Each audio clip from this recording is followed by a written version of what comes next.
de la mañana, que es el rumbo del país. Son las 9:24 este lunes 12 de abril. Y justamente ahora tenemos con nosotros al doctor Juárez Castillo. Él es el delegado de la Fuerza Nacional Progresista ante la Junta Central Electoral. Bienvenido, doctor. Buenos días. Muy buenos días, amigos. ¿Cómo están ustedes? Muy complacido de estar esta mañana con ustedes, colaborando con este espacio de ustedes, muy movido siempre y muy actualizado. A la orden para lo que pueda ser de interés asistir en esta mañana con ustedes a este programa. Doctor, me gustaría iniciar preguntándole sobre su valoración del accionar de la Junta Central Electoral en estos meses. Bueno, lo que ha sucedido en la Junta Central Electoral tiene sus luces y tiene sus sombras. Lamentablemente venimos de una catástrofe, porque no hay otra manera de describirlo, en la cual el gobierno anterior, encabezado por una especie de dictador multiforme que se convirtió Danilo Medina, impuso en esa Junta Central Electoral una regla totalmente dictatorial, para ser repetitivo con el término, pero no había otra manera de descifrarlo. En procedimientos, recuérdense la famosa engañifa del voto automatizado, en una especie de convertir a la Junta Central Electoral en un grupo de sirvientes lamentables del poder. Y era todo con el afán de pasarle el rollo a la Constitución, de hacer lo que le dio la gana, quiso hacer. Lo quiso hacer tanto que explotó en las manos y hubo que cancelar las elecciones congresionales. Bueno, todo el mundo sabe el trauma por el cual este país pasó. Yo incluso tuve la oportunidad de resumírselo en su cara a los distinguidos jueces de ese momento de la Junta Central Electoral, luego del fracaso de las elecciones, cuando ellos con 6 millones de personas en fila, 7 millones lo mandaron para su casa porque había explotado una engañifa automatizada ahí.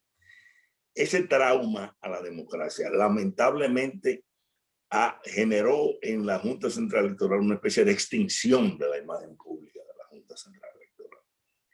Por suerte el país se paró en dos patas, salió a votar con todo y COVID, se unieron, se coaligaron todos los sectores importantes del país y pudimos destituir a esta dictadura de Danilo Medina y su grupo delincuencial, de la cual lamentablemente la Junta Central Electoral era sirviente, y se pudo hacer la transición.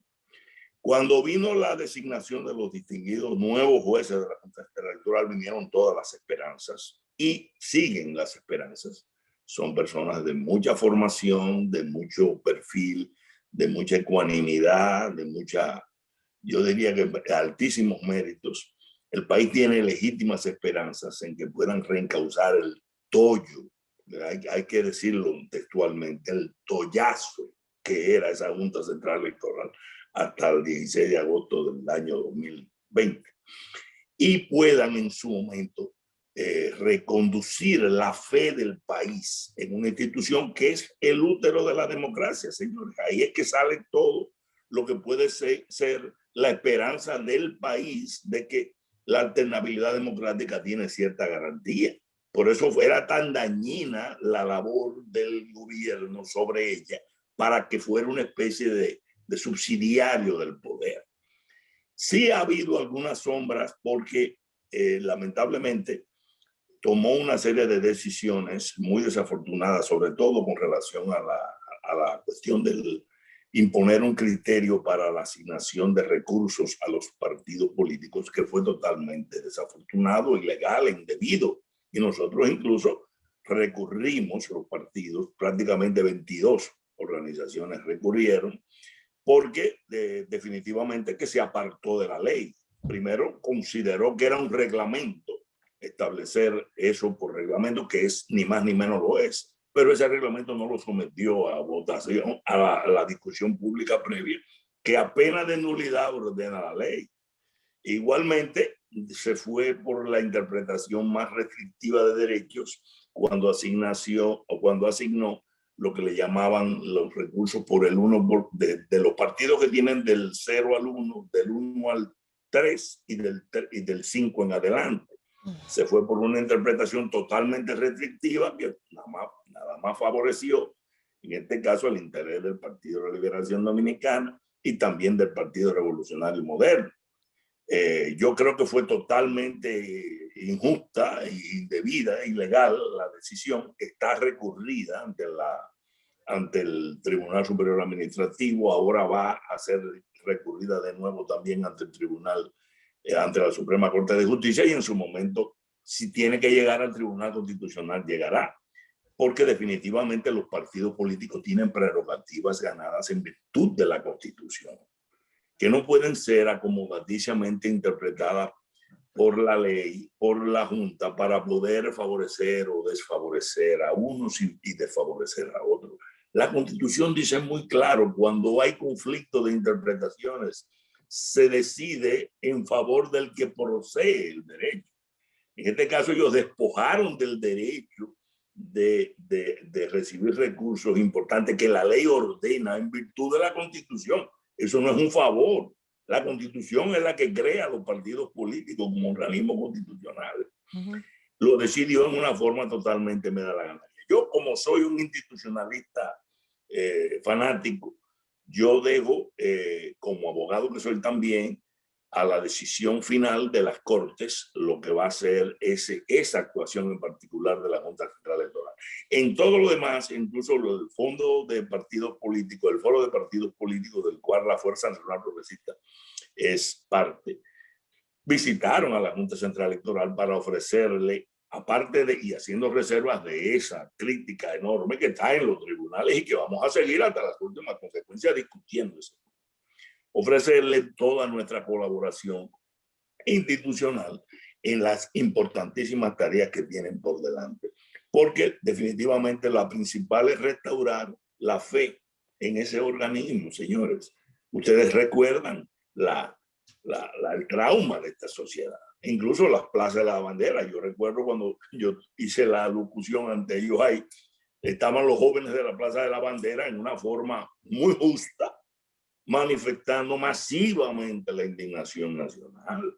Lo que hubo ahí, señores, lo que hubo fue un golpe de Estado, que dicho sea de paso, ese gobierno truculento quiso hasta culpar al Partido Revolucionario Moderno y en particular al presidente de la República. Tuvo la osadía de quererle formar un expediente, fabricar un expediente de ese tollo, de que para sindicar al coronel, uno de los coroneles de la seguridad del presidente, el actual presidente Luis Abinader, una barbaridad, que se cayó por su propio peso, porque no había la más mínima base de eso, al revés. Entonces, esa es la gran tarea de la Junta Central Electoral y tenemos la fe de que ojalá pueda recuperar ese espacio de credibilidad en el pueblo dominicano. Carlos, comparto tu juicio de que venimos de un desastre. Sí. Y muy bien tu exposición. Sí, ahora estamos frente al hecho de cómo modificamos el fondo que nos deja de herencia ese desastre, que es la quiebra de la institucionalidad.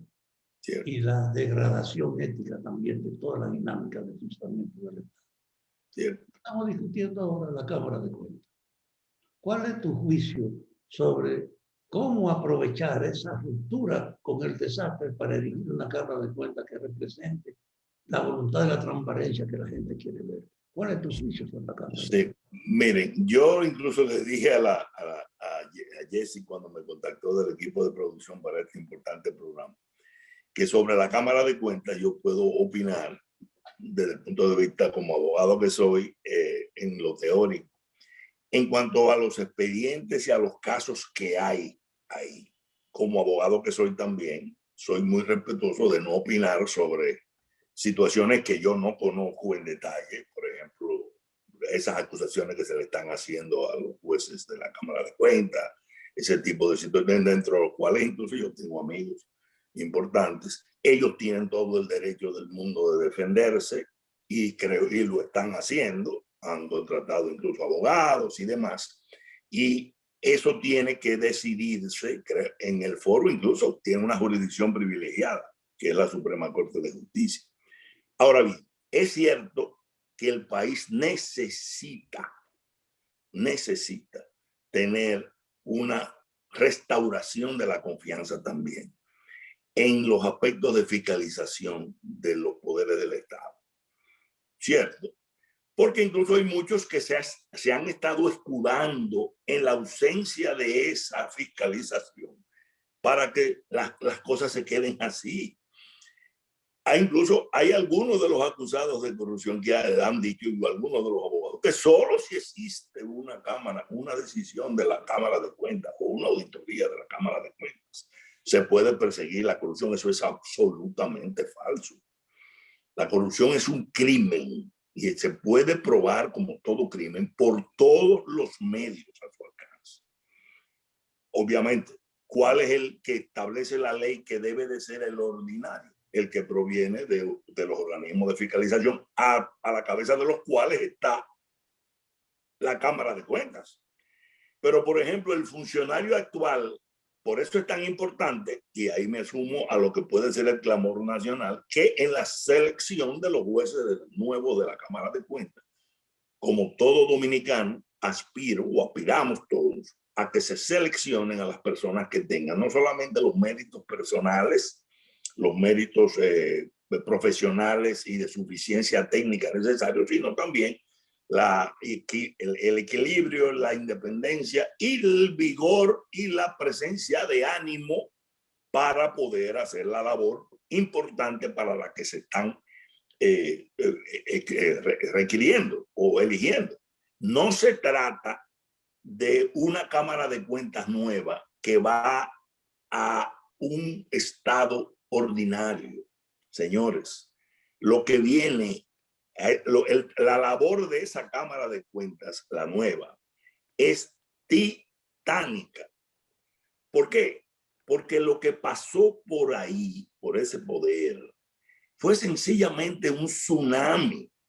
Eso no es corrupción, eso es hipercorrupción, ni siquiera mega corrupción, es hipercorrupción. Por ejemplo, y lo pongo como algo que es importante que los amables teleoyentes o si pasa cuando lo vean por el YouTube lo puedan ver también. Para hacer un vínculo entre lo que puede ser la labor de investigación del Estado, aparte de las investigaciones que vienen de la Cámara de Cuentas. Ahora ha salido recientemente la información de que la Procuraduría General de la República, el PECA, le ha exigido a la presidencia, al secretario de la presidencia, al secretario administrativo, una relación de todos los récords de casi 70,000 millones de pesos, señor. 70,000 millones de pesos de las tales visitas sorpresa, el engañabobo de las visitas sorpresa. Pero ¿qué sucede? Ya hay una carta formal el 10 de marzo. Oigan bien la fecha. El 10 de marzo. Una carta formal de la PECA al ministro administrativo. El mismo 10 de marzo le estaban un procurador de corte. Se le ocurrió encarcelar a Faña, que estaba precisamente con el dato exigiendo una investigación a fondo de las visitas sorpresa. Pero ya el año pasado, el viceministro dice, eliminaron información de las visitas sorpresa en los discos duros. El Ministerio Administrativo denunció que las informaciones de cerca de 2.500 proyectos iniciados durante la visita sorpresa del pasado gobierno fueron suprimidas antes de la llegada de la nueva gestión. Eso en sí es un crimen. ¿Por qué? Porque el desfalco se configura desde el momento en que el funcionario no es que no rinde cuentas adecuadamente, es que borra las cuentas. Si un funcionario no puede llegar a hacer lo que le da la gana, ahí como hicieron en esa visita sorpresa, en esa Secretaría Administrativa, a la cabeza y dirigida por el presidente Danilo Medina, eso es un expediente de él. El principal responsable directo de eso es él y su secretario administrativo. Que no aparecen los registros, que no aparecen. Ya si hubo auditoría o no hubo auditoría, es secundario, ya es un problema de prueba física. ¿Por qué? Porque no tienen manera de poder justificar esa barbaridad que cometieron ahí. Como ese expediente, hay muchos. ¿Cuál es, para linkear con la pregunta de Fafa, que es muy adecuada, cuál es el ansia nacional? Primero, de acuerdo, que la nueva Cámara de Cuentas sea, diríamos, a prueba de bala en cuanto a suficiencia profesional, independencia y valor, para poder meterle el bisturí a lo que van a encontrar. Pero no es una labor de la Cámara de Cuentas nada más. Señores, el ministro, y lo digo ahora aprovechando esta audiencia, el ministro que entra a una función pública tiene una responsabilidad inmediata, que la ley le ordene decir lo que encontró. Y si lo que encontró fue crimen, tiene la obligación inmediata de él, directamente, más nadie. Olvídate de Cámara de Cuentas. Decir, señores, aquí yo encontré que no hay archivos. O, por ejemplo, en alguna secretaría de esa, encontré que hubo tal cual de falco. Y yo presento la queja. La queja. Nosotros, la actitud proactiva de los funcionarios públicos no es un favor que los funcionarios públicos le hacen al país, es una obligación. El funcionario que no hace eso, entonces está conectando con lo anterior. ¿Qué significa eso? Por ejemplo, en el caso de la nueva administración del Partido Revolucionario Moderno, que el país está muy esperanzado en que el presidente Luis Abinader pueda encauzar el país en medio de esta catástrofe del COVID, de toda la catástrofe de hipercorrupción del gobierno anterior, lo pueda reencauzar. La principal ansia del país, aparte de volver a la normalidad, es que se haga justicia en cuanto a esta hipercorrupción. Pero la justicia no puede ser nada más la Procuraduría General de la República o la Cámara de Cuentas. Todos los ministerios que presenciaron, que comprueban que esa hipercorrupción, tienen la obligación de estar todos en fila. Así una es. fila como de 20, 30 funcionarios. Miren aquí, miren lo que encontramos nosotros. Exactamente, rendir cuentas, Juárez. Claro. Y algo más, señores, algo más. No solamente rendir cuentas, los ministerios tienen que buscar, y ya yo creo el presidente Abinader designó una comisión de abogados.